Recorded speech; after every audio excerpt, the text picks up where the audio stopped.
What's happening, y'all? And thanks again for joining us here on Expanded Perspectives with me, Cam Hale.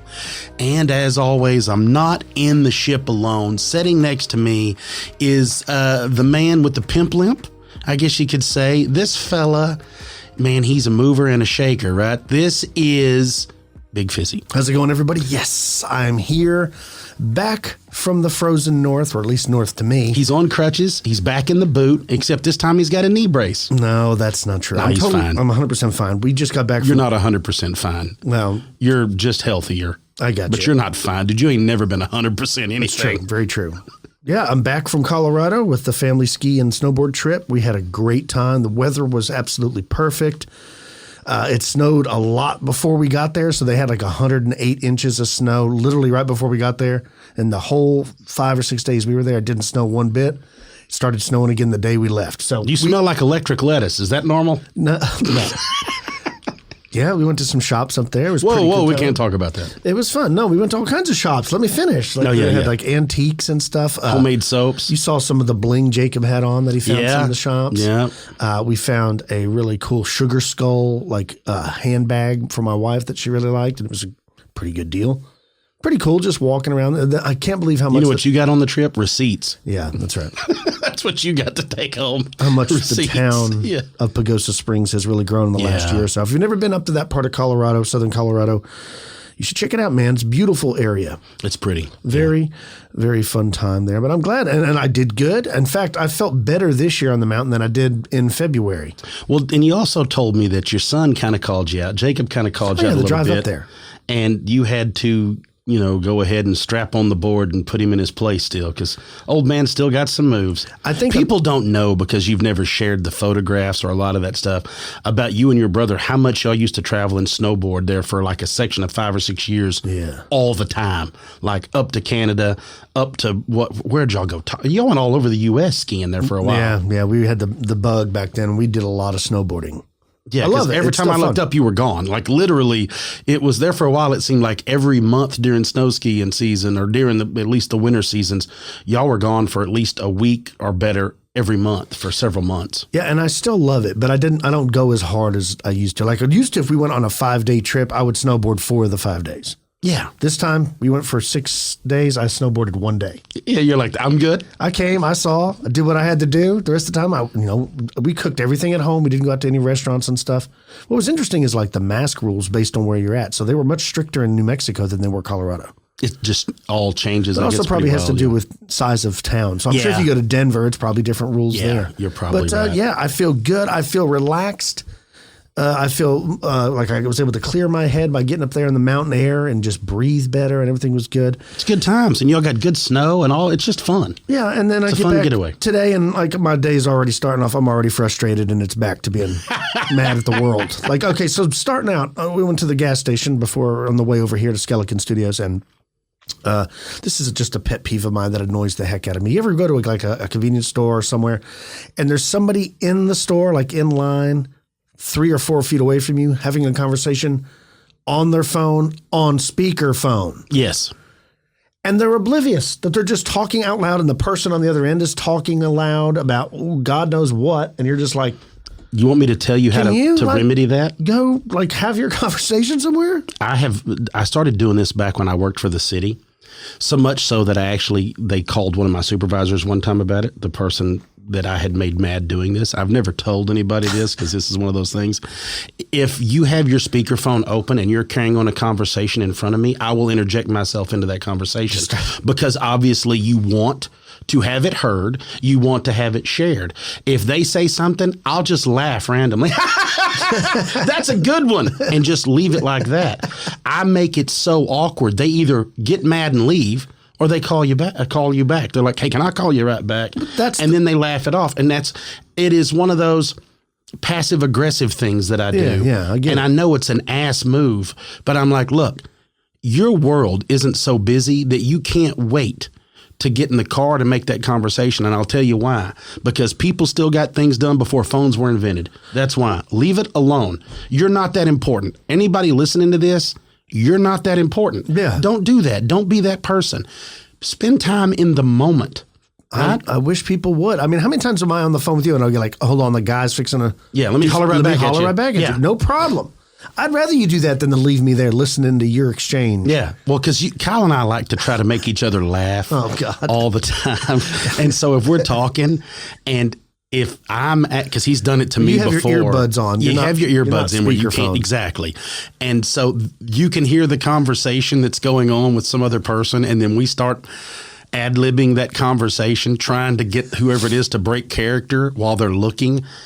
And Kyle's got me a few times. I've got him a few times where it's one of those ones where you start laughing at someone's face and you're like, I'm sorry, it's this guy on the phone that I'm talking to where but anyway, that's the kind of sickness we have. But look, we're not involving anyone else in the shenanigans. It's just between Kyle and I. Yeah. Don't talk on your speakerphone, folks. If you talk on your speakerphone, we're going to make sure people send black-eyed kids to your house. Yeah, it's just a public service announcement. That's right. And then I was informed before I headed over here, I got a little argument with my wife, that her grandmother's birthday's approaching and they're having a get-together at one of her cousin's house and we're going to have brunch. And I said, I'm out. And she said, what? I go, I'm not going. She's like, what do you mean you're not going? It's a family thing. I'm like, I'm not going to brunch. I go, call it something different and I'll go. And she's like, that's it? I was like, yeah, just don't call it brunch. I was going to say, I'm going to tell y'all right now, folks, I'll send you the picture whenever Kyle's at brunch. Oh, I'll be there. Just don't call it that. I just don't like it. You know, like, you ever had that feeling of walking down like a dark alley and there's some shady looking characters across the street and you just feel like something wrong? No. That's the way I feel if I feel like I'm at brunch. Like, I just shouldn't be here. So yeah, so that was it wasn't a serious argument, folks. But I think that's a girl thing. Like, they really think like that sounds fun. Like, oh, we're going to have mimosas. Oh, my family loves it. I'm just like, huh? My wife and daughter and all of their whole big gathering. They love it. Fine. Go enjoy yourself. Well, I told Kyle I have something like people talk about FOMO. I don't have FOMO. Tell them what FOMO is, first of all. The fear of missing out. People have FOMO, right? My granddaughter has FOMO so bad she can't hardly take a nap. If she hears something, she's like, what are y'all doing, right? Yeah. She's 6 months old. She's like, what are y'all up to? She can't stand it. I have JOMO. That's the joy of missing out. I suffer from JOMO, and I love it. Yeah. Like, it is something I welcome. Oh, I can't go? Shucks. Oh, you're going to be busy, and I'm going to miss it? Drats. Yeah. Like, I'm telling you, when I say I only talk to Kyle, we're in studio right now. I don't go out and talk to a lot of people. If y'all send me messages on Instagram or Facebook and I can get back with y'all, that's pretty much the extent of me talking. Because I don't really leave out of here because I enjoy missing out on brunches. But I tell you what I don't enjoy missing out on. Okay. Encountering deer, man. Oh. I don't mean not deer. Wait till you see. So Lon sent this over because he knows how I am about deer, man, right? Mm-hmm. I love it. And he actually made a post in here. He said, was this a centaur or was this a shapeshifter? Let me read this to you. Please. This is let me put my glasses on. I just poked myself in the eye with the arm of my glasses. I've done that. Man, I am terrible at wearing glasses. It says this. I'll preface this by saying I'm a skeptic. As much as I'd like supernatural things to exist, I find it hard to believe. I'm sure there's a logical explanation for what I've encountered, but that doesn't stop it from being the weirdest thing I've ever experienced. What did he experience, you ask, folks? There's a deer man encountered by friends in Tappahannock, Virginia. Now, I'm just going to go on the record and say, whoever gave that town that name, y'all ought to be ashamed of yourselves. That's a lot of P's and some N's. And Tappahannock, come on. And I probably didn't pronounce it right, and y'all are going to message me, and I'm going to save y'all the effort. I don't read it, so that's how it's going to be. So the story goes like this. This was early 2006. I was a college student at VCU, and my friend was visiting me from out of town. So we decided we'd go ghost hunting because why not? Right. Those type of shows were really popular at the time, and we were bored. I had gone a few months earlier with a group of friends to a place called Preacher's Rest in rural Tappahannock, Virginia, and it turned out to be an old house in the woods where supposedly a church burned with people inside. That says, I think it's been a long time. Remembering this, I suggested it to my friend who agreed we should check it out. Now, that's a good friend right there, right? Yeah, right. There's ghosts. Let's go look. We picked up another friend and her boyfriend, and the four of us set out for Tappahannock, about an hour's drive away from Richmond. We ended up just driving around the empty wooded roads once we got there. I hadn't been driving the first time we went and couldn't remember exactly how to get there, other than a general store with a weird statue of Elvis out front. Folks, if any of you live out around this area that listen, please get me a picture of this weird Elvis statue, right? Right. Tag me in that post on Instagram, would you? Tag the show. But it says, my friend was in the passenger seat and the couple was in the back. We reached a road that was a straightaway for about a quarter of a mile, dipping in the center before climbing back up. And as we descended towards the dip, I saw a deer on the opposite side of the road. Well, I slowed down, since I've always been nervous about hitting one. The animal had its head bent near the ground, but right away, I knew something was wrong. The legs were misshapen, knobby and twisted. I remember thinking maybe it was diseased or deformed as we approached it. Right when we were going to pass, the deer looked up, and both my friend and I, we screamed. The deer, this is great, Kyle. The deer had a man's face. We were going slow enough that I was able to take in every detail. The deer's neck became human skin, and the thing's eyes were wide in surprise, as if we weren't supposed to be there. Right. I turned to my friend and shouted, "Did you see that?" Yeah, it had a dude's face. Now, the couple in the back had been bickering, so they didn't see anything, but we tried to explain what we saw. But I'm sure they really understood how weird it was. So we ended up hitting a dead end after a bit, and we had to turn around, meaning we had to go back to the road where we saw the deer man. This time we were all on full alert, and as we approached the dip in the road, right where we saw the deer man, now on the passenger side, an adorable basset hound puppy was approaching the road from the trees. Now, the couple wanted us to stop for the cute puppy, but there was no way I was going to slow down. I remember thinking, that's a trap, right? It's a trap. Yeah. I know there's a lot that could explain the deer disease, weird lighting, etc., but why the hell was this puppy in the exact spot as the deer man? I can't help creating a story in my mind about what had happened had we stopped. Probably nothing, but I wasn't going to find out, RT. So I have to ask you, I've not heard of these stories of finding deer with men's faces, a human face. No, it reminds me of the Jimmican. The Jimmican. Now, you imagine that in deer form. What could you have mistaken this for? I don't know, but I do like the part where, and this is common with many of these strange sightings, it's almost like it's aware, like, how come you can see me? Yes. You're not supposed to, like, whatever it is, both parties are equally shocked. Yes. Like, what am I looking at? And what would you mistaken it for? Like, if you see mange or CWD, it doesn't affect the hair. It doesn't affect the length of the nose. Like, it's not going to make the face of a deer all of a sudden become hairless. And it wouldn't look like a human. And it wouldn't shorten its nose. It wouldn't shorten all. No, it would not. You wouldn't see like the hair down its neck. All of a sudden it stops and its skin the rest of the way up. That doesn't happen. It's fey. It's fey. It's fey. Right? It's fey. We talked about on the last show of could it be fey? It's fey. That's the only explanations we have for these things. Creepy fey. It's very crazy. Creepy fey, Georgia fey. What is all these different fays? There's all these Tammy Faye. Yeah. Right? That's the Faye I'm afraid of is Tammy Faye. Yeah. Didn't she drink too much Diet Coke or something? Something like that. I don't remember. Y'all know, is it Tammy Faye Baker? Wasn't that her name? Yeah, Some crazy. She had that's where all the Aquanet went. And if y'all don't know what Aquanet is, kids, time to do a little Google.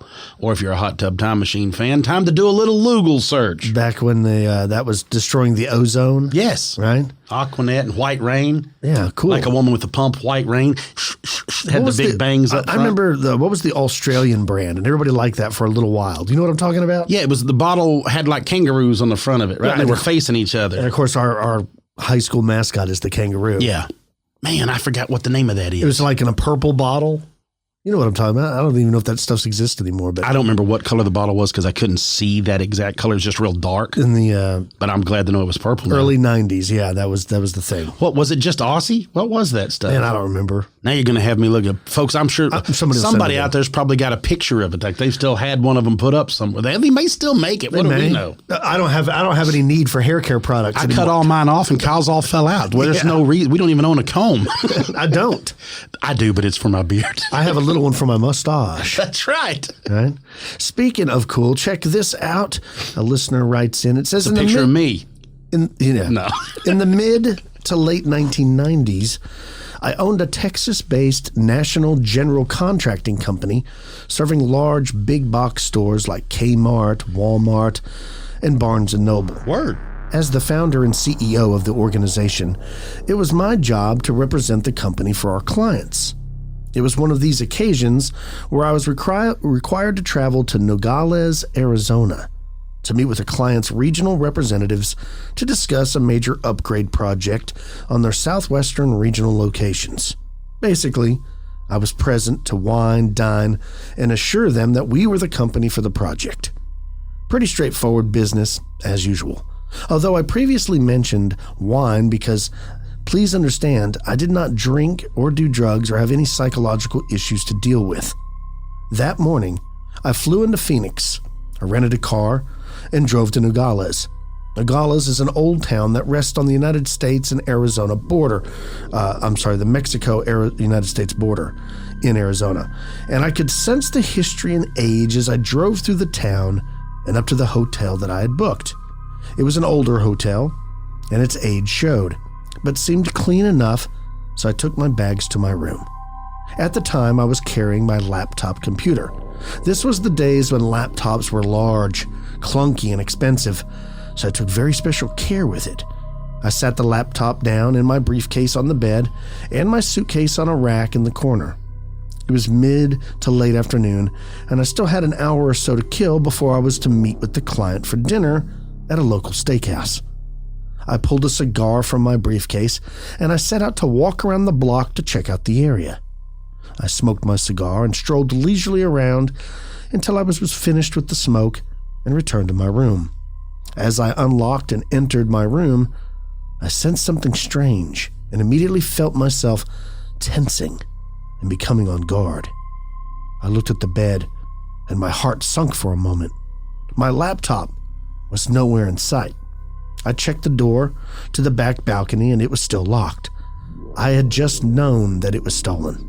As I turned to head to the office to make my report, I saw my laptop propped up against the wall by the bed. This was something I would never do. I picked it up, I opened it, and I felt a great relief as all seemed okay. As I tried to rationalize what had happened, I considered maybe the maid making a turn-down call. But frankly, this hotel was not that upscale, and the bed was not turned down. Had I left it there and just didn't remember? Not very likely. I racked my brain and could not really develop a satisfactory answer. Time caught up to me, and I had to leave for the dinner meeting. I left the hotel and soon forgot about the whole incident. We had a good steak dinner and dealt with business, and I was back in my hotel room by about 11:30 p.m. Soon I was off to sleep. Suddenly, around 1:30 a.m., I was abruptly awoken by a strange sound. It was the loud sound of water running. I laid there and looked up, thinking maybe this old hotel probably didn't have adequate insulation and the person next door was taking a shower. But this sound, it was just too loud. I got up and went towards the sound. It was coming from my bathroom. I leaned into the doorway and turned on the light, half expecting to see a broken pipe or something similar. As my eyes adjusted to the light, my hearing to the sound, I realized the sound was in the bathtub behind the shower curtain. I pulled back the curtain and saw water gushing from the bathtub faucet. Now at this point, you might think it was just a sudden change in water pressure, or the faucet had gone bad. Maybe. I had forgot to turn it off completely, and the pressure changed during the night and made it run faster. First of all, though, I had not used the tub or the shower. I usually shower in the mornings. I had only used the sink to wash up before bed. And second, and most importantly, it took me 4 complete turns to turn the water off. I guess whatever it was needed a bath. After a few minutes of contemplating this and the earlier afternoon event, I was not able to sleep for the rest of the night. The bathroom door was around the corner and just out of sight from the bed. I laid there watching that corner of the room until sunrise. I packed, left town, and never looked back.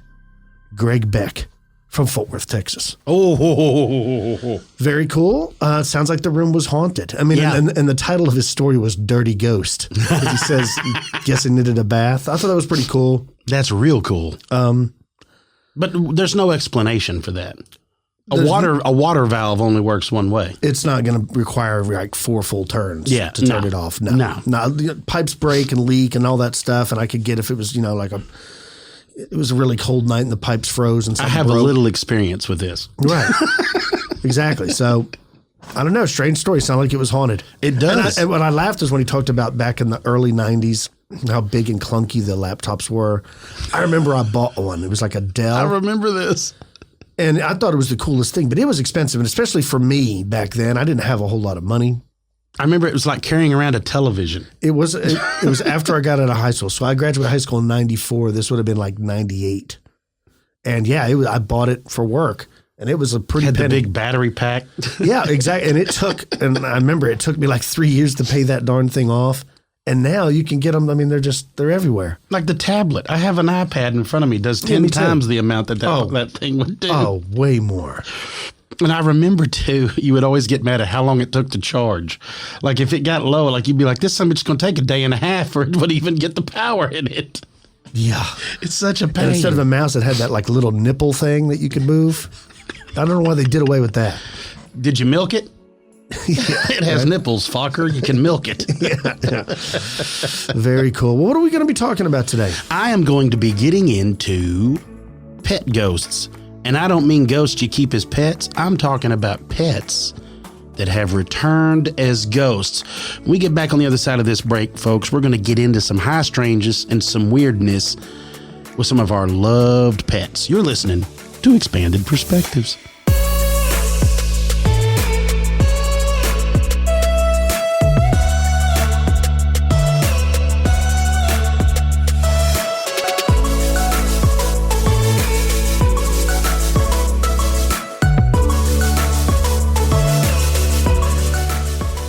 All right, here we go.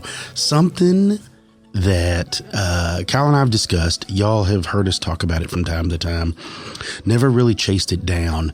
And I don't know why it come about. I don't know what made me think of it other than an old tale that I had heard and that kind of sent me down this whole deal. And what I'm talking about is what we alluded to, the ghost pets. I guess you would call it. You wouldn't say pet ghosts, right? You don't have pet ghosts, but you could have a pet that became a ghost or ghost pets. So if you look through history, and we've covered a lot of them, there's all these tales, about like, like black dogs, big black cats, but they all have some sort of, I guess you could say like a strange history to them, right? Like these big cases. So what I mean by that is like, you'll hear, there's one called the Black Dog of Connecticut, right? There's, trying to think of the name, was it Wampus Cat? Isn't that another one of the cryptids or whatnot that may be spectral? So there's always these caveats to it. But I wanted to look at the ones that everyday people had. I wanted to look and find stories that people like you or I had where you had a family pet and it had passed and it was somewhat, if not totally devastating. And then somewhere down the line, you get almost an acknowledgement, almost like them returning just to let you know, hey, it's all good. And I think we can all agree. We've all had pets that you're connected to more than others. There's always that one, right? Like you may have had several dogs or cats or whatever you have, but you've connected with one more than other. And there's always that one. And when that one passes, of course, it's like, you've lost a family member, and it's not like losing a family member. It is losing a family member. I mean, you've had this everything, right? The everything you've put in and all you've given and all the love and all the focus and everything that you've given. It is a devastating feeling when you lose a family pet. And so that sent me down the path of finding more about some strange ghost pets. I found one that I had no idea, and a lot of you won't have any idea who the Brady Bunch was, okay? I barely remember because I didn't really watch it a lot when I was a kid, but old television show, so there's people that was on there, and I believe the dude, I think it was Chris Knight, not the singer, the one that played Peter Brady was the one that actually had told a story about waking up one night, and I remember it was crazy because, so the whole cast, I believe, was staying in a bed and breakfast. They were filming their clothes, or maybe even in the bed and breakfast, whatever it was. But everybody, that was involved, they had all been up late. They were all telling stories, creepy stories, of course. Peter tells a story later, or Peter, I'm going to have to just call him Peter. So Peter Brady tells a story about how he was awoken in the bed and breakfast later that night or early that morning, whatever it was, that there were two dogs at the foot of his bed and some creepy little girl in a doorway. And so he freaks out. He ends up the next day waking up, going down, telling people about this, goes and finds the owner of this bed and breakfast they're staying at, and was like, hey, this is what happened. If y'all ever had anything happen, the owner goes, hey, come with me. So they walk down the hall and into the big sitting area where there's a big fireplace. And above that fireplace, there on this little fire area, like the guard of the fireplace, the dogs were there. Now, what was strange was, and I mean like their outline, their shape, their artistic rendition of the dogs were there. Not the actual ghost dogs, right? That would be a hell of a thing. He's like, oh yeah, I got ghost dogs all the time. So what it was, and the guy, here's the crazy thing about it. The dude, the owner now was telling him, he's like, this picture was inspired by the animals that used to live here, by the people that once owned it, like this whole thing. So the dogs kind of come with the place. So it was just kind of one of those things. What's strange is, like, you don't really go into or find out why, like any history about those dogs, other than they were very beloved, animals and very beloved pets, and they just kind of stayed behind. Like all this went down and they just kind of hung out there and decided, this is where we stay to look over things. Speaking of staying and looking over things, now, like I said, these are old stories that have a lot of, not of course the Peter Brady one. This one I'm about to tell you has a lot of like folklore to it and a lot of history to it, which again is funny because we've talked about these cryptid animals, these unknown animals rather, are these ghostly animals. They have a strange history. That's not the history we're looking for, right? We're looking for the everyday folks. This story, though, I don't know what it is. It's anytime you tell a dog story about loyalty and loving their master, if you will, or loving their owner or loving their person, I'm not surprised by it at all, right? If you tell a cat story about love, I feel like a cat story is more about tolerance, right? Like they tolerate you just because you feed better than your neighbors. But a dog, I really feel like that's a real love. Like, look, it's weird, right? Everybody, yeah, and cats are the same way. Cats will be loving. Yeah, that's always the joke, right? They're not loving. We know that's a joke, but we know cat owners are yelling right now. We understand it's true too, but it's just something about a dog. It's just, I don't know, they're different. It's a very strange thing. So this story actually goes all the way back. Well, I guess you could say it's coming up if we talk about February 8th, but this is February 8th. A few hundred years ago when this all took place. There was a fella named Charles Sims. And the story goes that he was in Port Tobacco, Maryland, and that he was there in a little tavern meeting his adventuring party. No, I'm kidding. It's not D&D. I know, right? He was there just hanging out with a bunch of friends, and they were having a big get-together, drinking and whatnot. And people were coming and going, and it was a big deal. Now, apparently, old Charles, he got a little boisterous. He got a little loud whenever he drank, right? Whenever he got the liquid courage in him, he started really getting lippy. And that started again. So he's in there being lippy. Now with him, by the table where he's sitting, is his favorite blue tick hound. All right? So him and this old blue tick hound are just hanging out. Charles is pounding him down, and he starts bragging.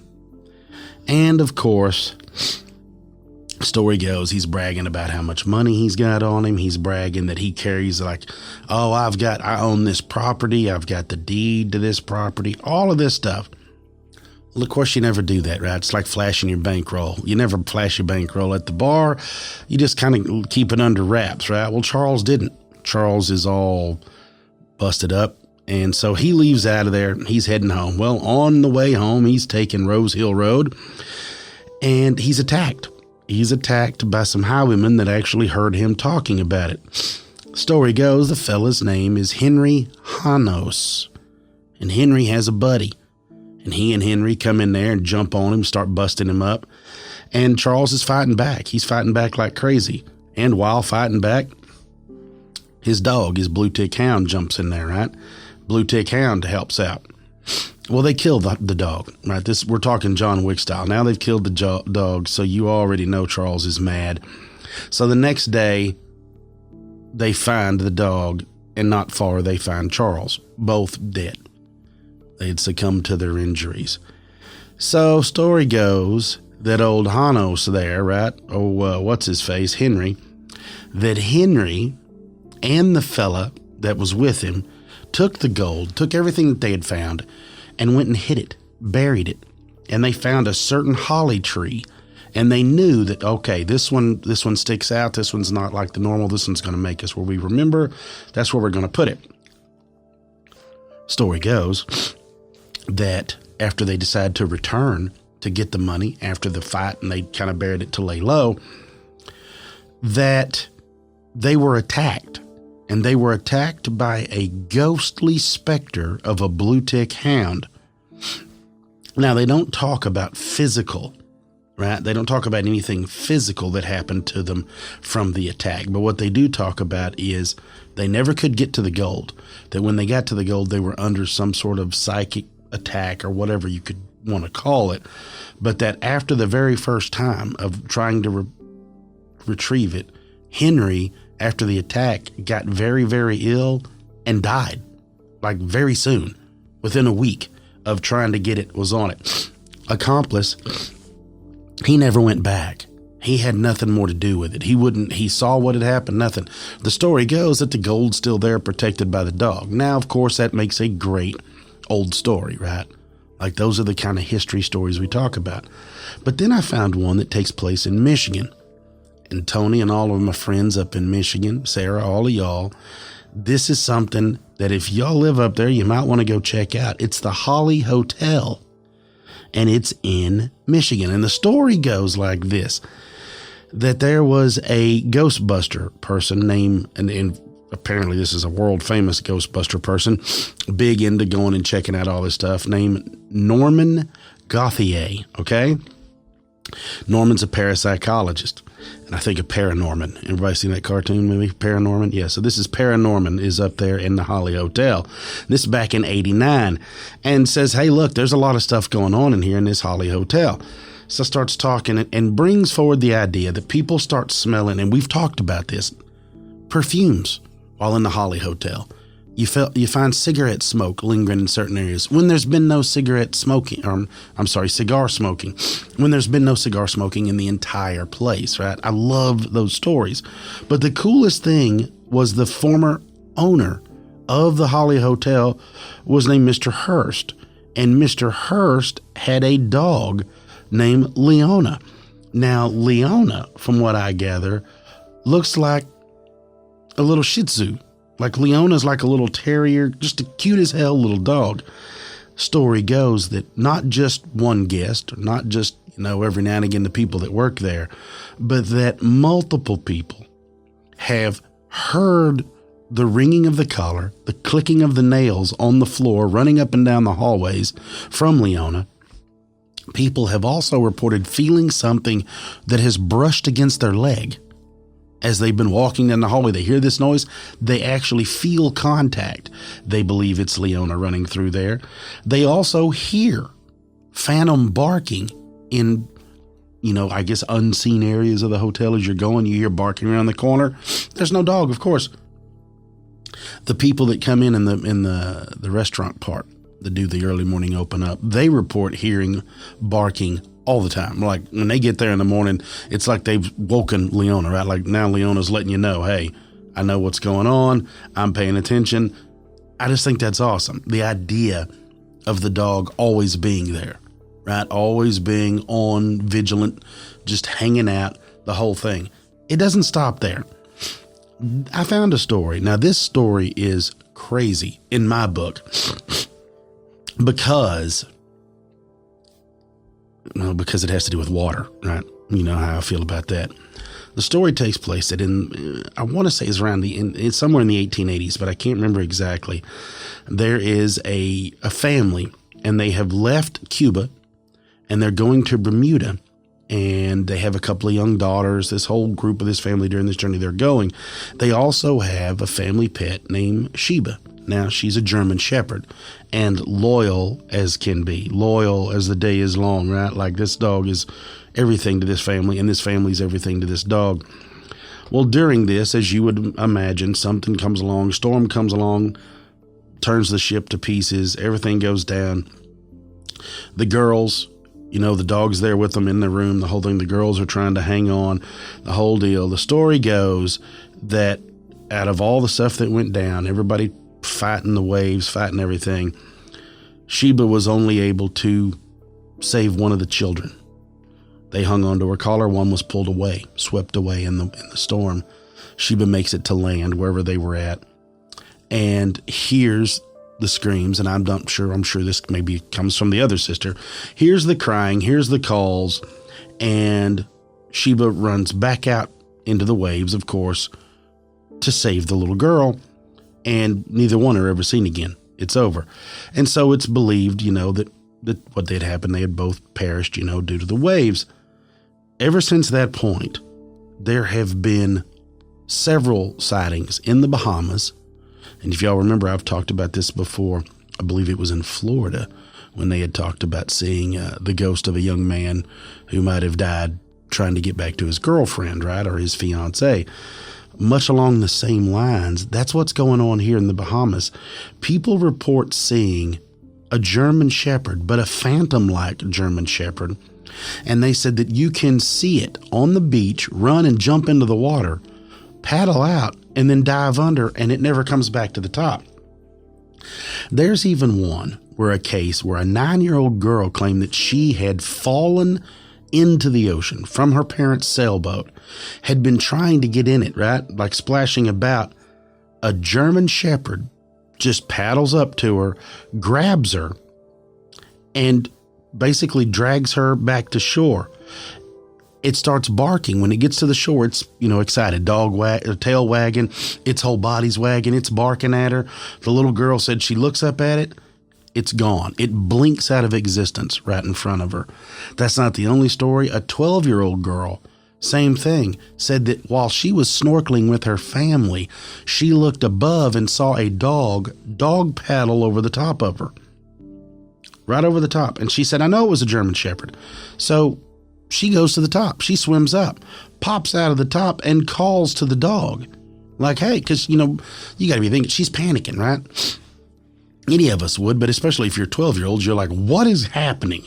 Like, this dog didn't come out here with us. There's no way it paddled. There's no way a dog paddled all the way out here, right? So she starts yelling back, hey. The dog looks back, barks at her. She hears the return bark. The dog dives under the water, never comes up, never pops to the top again. Only thing that they can think of, or that she could actually think of as she's gotten older and her parents talked about, is maybe the dog thought she was in trouble. You got to imagine when the dog went under, maybe there wasn't a lot of snorkeling, right? Like, there's not a lot of snorkeling takes place in the Bahamas in the early or late 1800s. Then I found a post, and I found a post from Laura. She comes from the UK. This is one of those ones that I was wondering about. She writes that around 10 years ago, my older sister walked into our kitchen and saw a black and white border collie sitting in the middle of the floor just looking at her.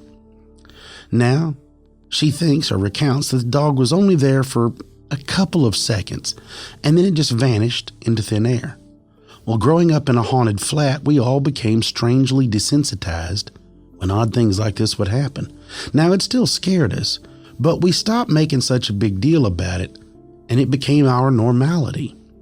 Now, what makes this particular experience different to all the others was that the moment she told our father what she had seen, his face paled and he got very, very quiet. He then went on to explain that in the 1950s, his father had seen the exact same breed of dog around the house they lived in and out in the street where it would disappear. Now, other family members had also seen this dog, but it was my dad's father that saw the dog the most. Now, the last time my grandfather saw the dog was outside their old house, and he had chased it away as he said it was an omen of death. Now, my dad doesn't know where this omen of death connection originated, but he does remember clearly his father talking about seeing this ghost dog. Now, he never told my sister nor me about this dog that haunted his family growing up, and was shocked when my sister told him that she had seen the same breed of dog in our kitchen. See, we have never owned dogs, only cats.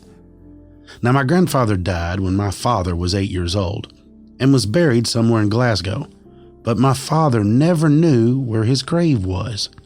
Now, he vaguely remembers his mother telling him before she passed that there was no headstone or marker of any kind as she couldn't afford one. So, earlier in this year, I started to research my family tree, and I took it upon myself that I had to find my grandfather's grave. My dad always wanted to go visit it, but never thought it would happen. After 3 months of obtaining a copy of his death certificate and contacting various councils, I eventually found the grave. The cemetery he's buried in is very large, and it's only 6 miles from my father's house.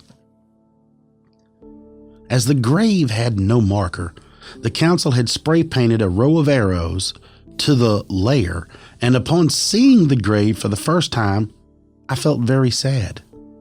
Even though I've never met my grandfather, I've always felt connected to him through stories my dad has told me over the years about him. I knew then that I wanted to get a grave marker for him after all these years to give his grave a name. And after a month, the grave marker arrived and I went to the cemetery to lay it down on the grave. Now, I remember thinking how quiet the cemetery was, as usually there are people who walk their dogs through it. But didn't think much of it, as it had been raining heavily throughout the day, and I just chalked it up to that. Right after I laid the grave marker on the grave, I heard a loud bark and turned around to look to my right. Now there is a line of trees that run a few feet away from the grave, and there amongst those trees was a black and white border collie. We looked at one another for a few moments, and I noted that the dog had a collar. Now, the dog then turned and bolted back into the trees. Now, I didn't think much of it at the time and returned to looking at the grave. It was only when I was on the bus back to my house, I started to think more and more about what had happened, as if something was digging into my subconscious, that something wasn't right. And I suddenly remembered what my sister had seen years earlier. So I texted my sister right then, and her immediate reaction was, "That's the same dog." Part of me has tried to rationalize it, that perhaps it's just a dog, and this dog just happened to be the same breed, and it's all a huge coincidence. But then the other half of me believes that it was a sign. Of what, though, I don't know. But the moment was the first time in 50 years a marker had been placed on my grandfather's grave and his name finally being seen. I keep thinking perhaps this ghost border collie was connected to my grandfather somehow, more so than the rest of us. And even after he passed away, the border collie still followed him to his grave. Now, see, that's a great story. That's the kind of stories I'm looking for, right? I'm looking for families that have had this thing happen to them. I found another one, and this one was about a Rottweiler, and this Rottweiler is named Tyler. Now, I can tell you this. The person posting this must be living in a very rough part of the world, because this took place years ago when the poster was 19 said someone broke into their house, tried to rob them, pulled a gun, and shot at the person. But Tyler, the Roddy, Tyler took the bullets. Tyler got in front. Tyler was involved in the fight. And, of course, the robber leaves, and Tyler passes away. Tyler was about 11 years old, had been with the person in the house that was 19 at the time, but so he'd been with the person in the house over half their life. And so this poster says, I held Tyler till Tyler passed. And later on, I guess the house was rented out to maybe family or whatnot. They said that someone has tried to break in the past and been chased away on the outside and on the inside before by a black Rottweiler, but it is a spectral black Rottweiler.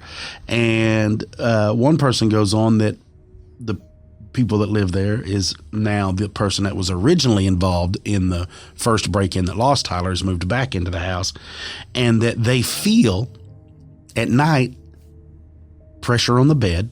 They feel as something is jumping on the bed. They feel the paws of something against them. They said you can get up, like you can feel it on the bed, and then reach back and the bed will feel warm. I have read where people have had cats do this. My mother always called it making biscuits, and I'm sure a lot of people do it, like when the cat's getting ready, laying down, or it's just kneading dough, where it's just moving its little paws back and forth. There are more reports than I even have time to recount on this podcast of that exact same thing happening, of people feeling the cats on them, people feeling the pressure of the cat behind their legs sleeping, like when you get there and they curl up, making biscuits, kneading dough on you. They feel the dogs. They hear the dogs. These are all like heavily sensory oriented things. But what's funny is when people report feeling those, it's not a feeling of terror. It is, or not even a feeling of, let's say, apprehension or curiosity. Everyone reports the feeling of bliss, of knowing that the animal's there, you're not alone, and that you're taken care of, that they are still there looking over you. I love the idea of that. And it's also not only family pets, but people moving into homes, and these animals are still in these homes. One that goes that way is my husband and I moved into an old house. Now, we'd rented this in Massachusetts with our 3 cats. Now, every now and then in a long, dark hallway, I would feel something whoosh in behind me. And out of the corner of my eye, I would see a cat running. So I always assume it's one of our 3 cats. Except this one is jet black. And the reason that's so odd is because my 3 cats are patterned. But it doesn't stop there. This cat would vanish, run down the hallway, and vanish into the wall as it ran through. Run into a bedroom, vanish when it went into the bedroom. I would see it run down the hall and duck into the kitchen, only to vanish when I stepped foot into the kitchen. Now, occasionally, in sleep, I can feel a cat jump on the bed, and I have groggily, multiple times, set up to reach out to pet it, thinking it's one of ours, only to know there's no cat there. I've had friends stay the night with us and ask in the morning, "Do y'all have a ghost cat?" And of course I have to tell the story. And they said, "Yeah, I felt it too on the guest bed." Now, apparently this was a happy cat who haunts this house. And it seems to be very pleased with the people that live there. Sadly, the person that wrote this says that her and her husband and their cats had to leave the house, and they've never had another run-in with the black cat. So the cat comes with the place and stays with the place, right? So I've also got one here. Well, this one takes place here in Texas. It says, "This is my mom's experience, but she has given me permission to tell it. When my mom was pregnant with me, my dad surprised her with a puppy, a little rat terrier. This puppy's name was Susie. She was always right by my mother's side. She went with us on camping trips. She went with us to families' homes, and even to the beach. She was even in a lot of our family photos. But when Susie was 12, she started to suffer from serious health issues that caused her everyday life to be miserable. So my parents agreed it would be the best to end her suffering and to have her put to sleep. It was a hard decision, but we know that Susie didn't deserve to suffer. Well, not long after Susie passed away, my mom was walking through the living room late one night, around 1 a.m., and she noticed a small black shadow circling her feet. The only light she had was from the outside lights, so she couldn't see much. She said it moved like Susie, but she couldn't see its face, and to this day, my mom occasionally still sees the black shadow when she's walking at night, and she is 100% sure it's still Susie. My mom has a blind cat. This cat's name's Helen, and sometimes Helen will stop in the middle of what she's doing and focus on something in the distance. It's almost like she sees something because her head will slightly move like she's watching it. Now, it says once I've read that some Native American tribes believe blind animals can see into the spirit world, and I personally believe it, especially since animals have already sensitive to the kind of spirits. My mom also has 2 other dogs, and they act like they see something too. They turn their heads to the side and watch something move around in the hall. So I thought that was interesting. The fact that Susie's there, but the other animals still see it. Now, it does make you wonder, because it will freak you out, right? When you think about that kind of stuff, you think about like when you see your cat just freeze and look down the hallway, or just stand and staring and look in the corner. I try to play it off, right? Don't y'all? You just try to play it off. Like, oh, what are you looking at? You're looking at dust floating in the sun? You're like, what are you doing over there? Quit being silly. Because you don't really want to think that it's looking down the hallway at something that's looking at you, or something looking at it. Or it might not be what we think it is, because we always jump in our minds to the worst possible thing. It might not be that. It might simply be that it's just another pet, and that your pets are seeing their pets. Right? So maybe that's what's popping off. Who the heck knows? I'm going to read you one more, though, and I'm going to leave you with this. This is for my niece, Lou, and her husband, Nate. They're going to really enjoy this. I don't think they listen. Actually, I don't think any of my family listens. Oh, wait. I've got a nephew, my nephew Clint. He listens. So he'll have to tell them about this, because the rest of them don't. So they'll get a good kick out of this if they hear it, because they've just got a Doberman puppy. And this Doberman's not very big. And if you've ever seen a Doberman puppy, they're all feet and ears, right? Like, that's all they are. But this puppy's beautiful. But I'm going to read them this one right here. Tell you this took place in 2015. Kelly posted this.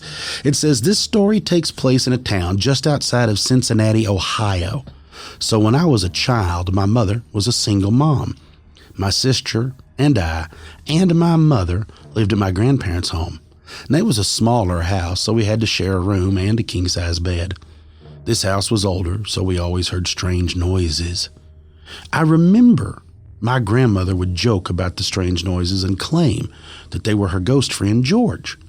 Now, it made us laugh, but just about every night I went to bed scared. We would hear scratching on our floors like a dog scratching hardwood floors, except we didn't have a dog. We heard these scratching sounds and walking sounds almost every night. We could even hear it breathing and panting, and this went on for quite some time. Then one night, after we had just gotten settled into bed with the lights out, I was looking at the window when all of a sudden a swirl of black smoke formed from the window and floated down towards the floor, where it formed into a Doberman pincer dog. Now, I stared at this dog as my heart dropped, and every hair on my body stood up. I was paralyzed in fear. So then the Doberman starts to walk towards the end of our bed, and I can hear those familiar nail taps on the floor. It walks to the dresser that's in front of our bed. It puts its 2 front paws on the dresser and looks into the mirror, and I can see its eyes staring back at me. Its eyes were red and glowing. Then it gets down and starts walking around towards my side of the bed. I then bury my head under my mother's arms, and then I did not move until the next morning. At the time this happened, I was 6 years old, and I never told anyone what I'd seen that night.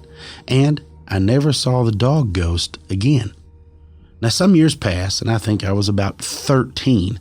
And one day I decided to tell my sister about what I saw that night. And she looked at me. She turned white as a ghost herself and told me that she had seen the exact same thing that night. So then we went to my mother and told her our story. I thought she would think we were crazy, but she just looked at us speechless. Then she confessed that she had also seen this demonic-looking black Doberman dog in our room that night. So then, curious, I asked her, so where did the dog go after I hid my face? She told me that once it came around to my side of the bed, that it just jumped through the window and out. Now, I felt a big relief knowing that I wasn't crazy and that they had seen it also. My mother later told me about people who had lived in the house across the street from us. Now, she told me that sometime in the 60s that family that lived there suffered a great tragedy. That Halloween night, the mother and the son were in town, and when they came home, the father had killed the 3 Dobermans that they had for family, and he had killed himself. And that it's believed that the Dobermans still circle that home and still feel trapped in that house, looking to keep the family safe. So it sounds like, and this is me talking now, so that's it. That's the end of the story. So it sounds like this one Doberman they saw, there might be all 3, but it sounds like one of them, it's not evil at all. It's a protector. It has nothing to do with it. It's watching for your safety. It's watching for anything out of the ordinary. And that's what it's doing. And I like to think of the idea, and like I said, this is the nostalgic romantic in me, I guess. I like to think of the idea that our pets are still somewhere around, and they may still be somewhere keeping a vigilant watch out for us. Because at the end of the day, let's be honest, we don't deserve them. We don't deserve dogs and cats. We don't deserve to have that kind of connection, right? They truly are a gift from the universe, and it's always good to have one around. Folks, let's take a quick break. We get back, we'll wrap this baby up. You're listening to Expanded Perspectives.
All right, there we go.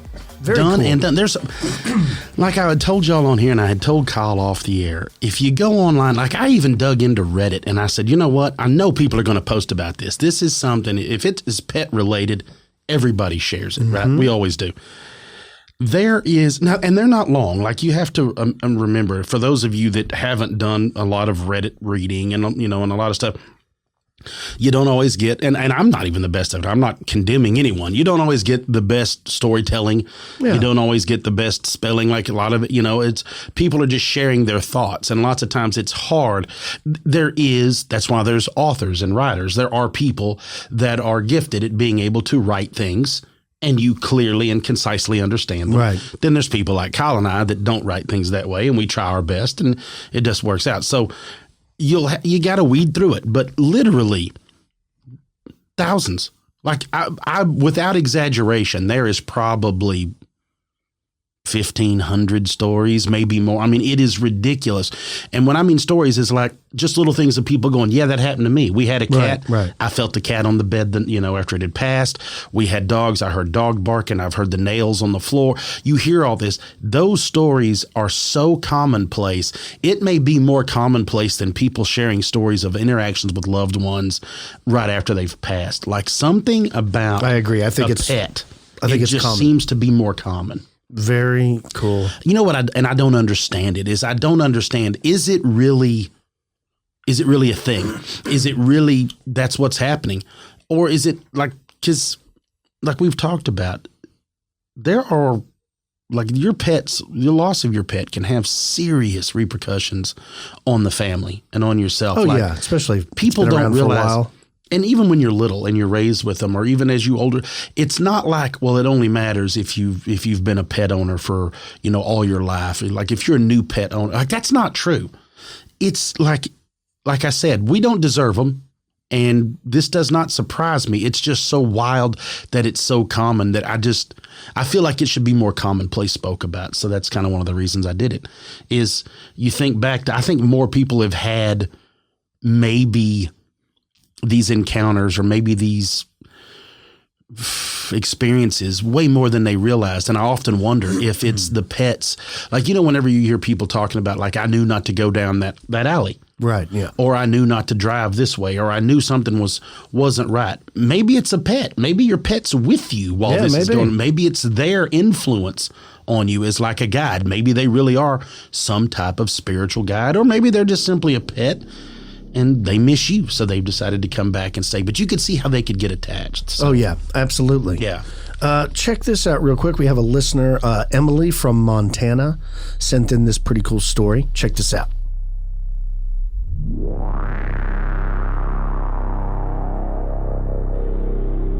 Hi, guys. This is Emily. I'm from out in Montana. I'm okay with you using my name. I wanted to tell you guys this story about a kind of dream I had that turned out to be pretty accurate. Kind of a confusing story, but back in 2017, me and my sister and my mom decided we were going to go to Iceland. And so we, got a car when we got there, and we traveled all around the outer rim of Iceland, and it was really, really cool. And while we were there, we stayed in this bed and breakfast type place, and it was so beautiful. There was just waterfalls all around, just stunningly beautiful. And the house was very old. You could tell it was old. All the molding on the outside was like hand engraved, and it was just a beautiful old house. Well, we were kind of bored. It was one of the last nights of our trip, and we were just really tired, and so we decided we were just going to stay in. And I was kind of poking around in this, in this hostel we were in, and there was a little box by the window. And I opened the box, and there was like a bone in there, there were some rocks in there, and there was a tarot card in there. And I kind of shut it right away, and I was like, wow, that's kind of eerie. That was kind of a weird thing to find in there. But I didn't think much of it. Later that night, I woke up in the middle of the night to go to the bathroom, and I went across the hall to the bathroom, and the lights flickered in the bathroom. And it kind of freaked me out, but I didn't really think anything of it again, and I just, went to the bathroom, went back to bed, and I kind of shut my eyes, and I felt like someone was holding their hand over my head, like almost like petting my hair. And when I closed my eyes, I had this really clear image of a woman who is in a black dress, very high collar with the little white ruffles on the upper side, and she was saying "Salka, Salka, Salka." I had no idea what that meant, but I felt like she was calling out to someone, and I felt like she wasn't from Iceland; she was from Norway. And I was just getting all these ideas and images in my head. Well, the next day, I told my mom and my sister about it, and they were just like, what? What are you talking about? That's crazy. And I looked up what Salka meant. And Salka is an old Norwegian name from around the time when, they started coming over to Iceland. and it's a very common girls' thing in Iceland. Then we went to a rock collection, like a gemstone collection. It's called Petra Stones, and this woman collected all these rocks, and she put them all around her house. Well, the house where these rocks are at was actually her home. And in the home, there was a picture of a woman who was wearing the same exact dress as the woman in my vision. And I was just like astonished because I literally didn't think people even dressed like that in Iceland. Like, it was just such a strange experience. And, you know, maybe my brain just made that up, like put all those things together.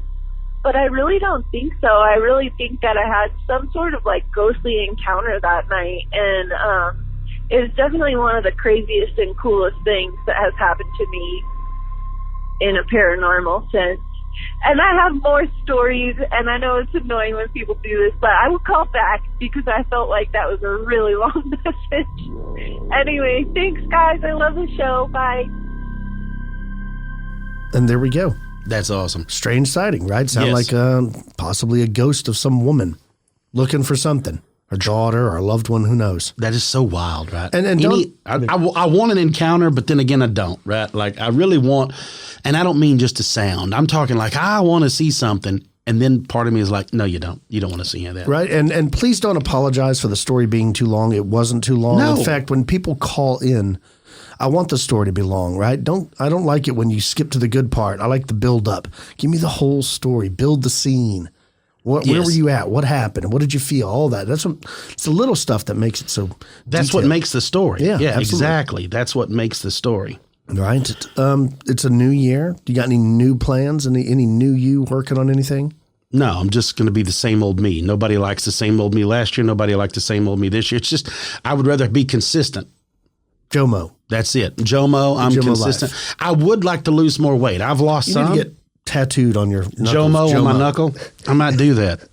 Mess around. I'm going to get more tattoos this year. Are you really? Well, yeah. So we have a good friend of the show and listener, Lucas Eagleton. He's a tattoo artist. He owns Black Bison Tattoo up in, I think it's near Tacoma or Seattle. It's right up in that area somewhere. If you're up in that area and you want to go see some really good tattoo work, that's it. And we've also got another tattoo homie, Jason Tucker. He's down in, I believe, Melbourne, Florida, down there too. I would like to, if everything works out, I'd like to go visit those people for some ink work. But I went and saw Lucas because he used to be in Denton.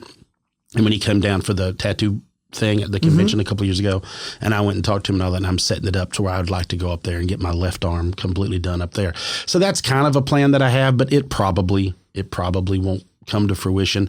So yeah, I don't really have any kind of theme that you're going with? Are you going with something Nordic, or are you going to go something like fantasy art, D&D? Yeah, I'm probably going to go. It'll either be completely involving the outdoors or completely involving Dungeons and Dragons. I have like a whole Larry Elmore out, just like all up my arm or something. Have a very picturesque mountain scene with elk grazing, and then just have like a D20 over there. Just like a barbarian in there, just holding a head, staring off into like something like that. Yeah. A crazy tiefling.